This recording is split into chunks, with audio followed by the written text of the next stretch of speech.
Morning, good morning. So nandito tayo sa dito nga pala ako sa bayan ng Kandon.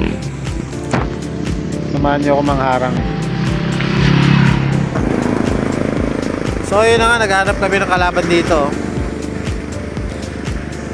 Turuan ko kayo paano mangharang ha. Hindi na ako sanay yung puta, wala na kasing harangan ngayon eh. Nauso na yung picture. Hype na picture eh. Dati wala namang picturean eh. So yun na nga, maghanap muna tayo ng mabibiktima dito. Kung may mabiktima, swerte. Kung wala. So sana mapanood to ng mga bagong bilyarista, no? Yung mga bata pa, mga nagsisimula pa lang kung paano yung buhay ng mga bilyarista sa probinsya. So kung gusto mong gumaling, dapat lumalabas ka rin, probinsya ka rin, nagtatawid dagat ka rin. Pero kung masipag ka naman, kahit diyan ka lang, gagaling ka pa rin. Pero syempre, gusto natin libutin yung buong Pilipinas eh, diba? Mas maganda na yung ganun, pag-gala-gala lang. Ang sarap buhay at sulog-sulog lang. So syempre dapat may matibay ka rin na manager para kahit diyan ka lang, gagaling ka pa rin.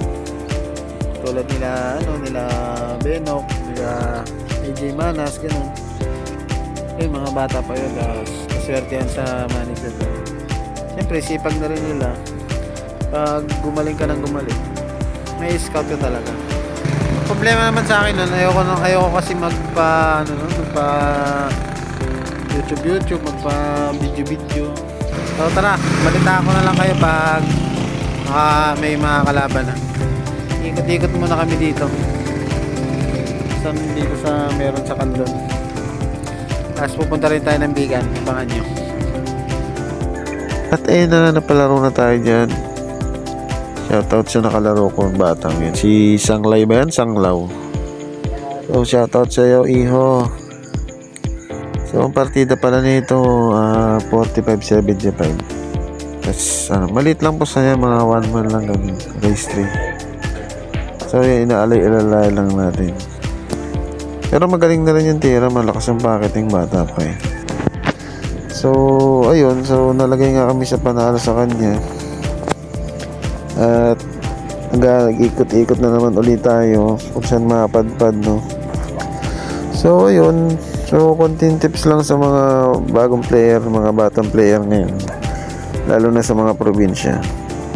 O kaya kahit dito sa Manila, no? So huwag kayo matakot na maharang. Huwag nyong isipin na harang kayo, kasi dyan naman nag-uumpisa lahat eh. Lahat naman tayo naharang nun. Kahit yung mga magagaling ngayon, naharang din sila ng mga angat sa kanila dati. So syempre, yun ang naging motivation siguro ng iba, kaya gano'n na mas sumipag pa mag-practice, gano'n. Yan, tamang practice lang naman talaga dapat. Tapos syempre, laban ka lang ng laban kahit di mo kilala. Natural lang yung matatalo, pero huwag mo sasabihin harang ka, kasi pinapababa mo lang yung sarili niya.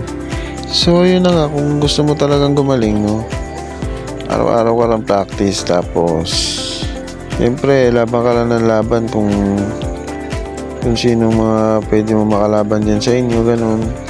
Huwag ka na masyadong magulang, kasi walang gumaling na magulang. So tuloy-tuloy mo lang, ganun lang naman talaga eh.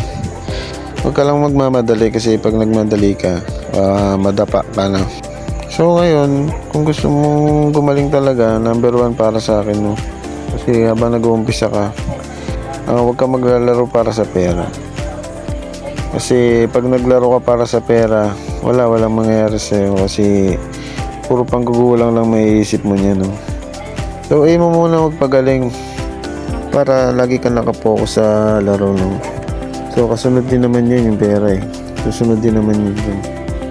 Tapos lagi ka rin manonood ng mga laro ng magagaling, mga mola, ganyan. Katulad nila Efren o Carlo Biado, ganun. So ako, Efren lang dati pinapanood ko lagi. So sana may natutunan ka kahit onti lang, ha. Peace show. At ayun na nga, sumunod na lang kami dito sa rematch ni Larry tsaka ni Tata Saksak, no?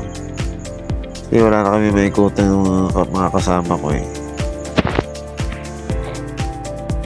So yan o, mother na yan, nag-ano pa yan, eh. 10-1. Nag-10-1 na yan, tapos race 12 lang. So yun, hanggang sa sunod na lang ulit mga kaibigan, no? Bye-bye!